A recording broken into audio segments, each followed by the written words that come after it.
now we go to the next section, which is going to talk about the one who transcends the guna while embodied.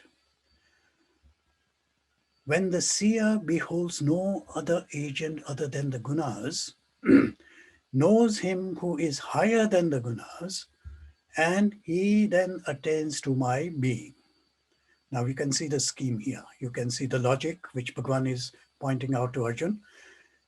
First of all, the seer, which is this observing, witnessing consciousness, is seeing no other agent, which means I'm not the doer and I'm not the enjoyer. It is just the gunas which are playing about.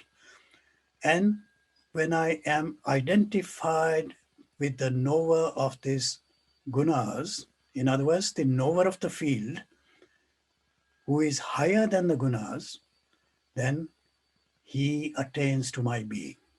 So what is the proposition here?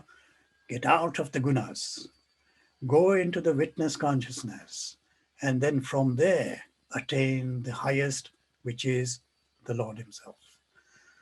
So this is the proposition which Bhagwan is giving us here. The embodied one, having crossed beyond these gunas, out of which the body has evolved, is freed from birth, death, decay, and pain. Why? Because that belongs to the body. That belongs to Prakriti. He has gone beyond that. He has crossed beyond the gunas, effectively beyond Prakriti, and therefore attains to immortality. Mortality, body, which is subject to birth, death, decay, pain. Immortality, the seer, the ultimate truth. So you can see once we cross beyond the gunas, beyond Prakriti, beyond mortality, beyond the body, beyond birth, death, decay, and pain, we cross over to immortality. Moksha, complete liberation.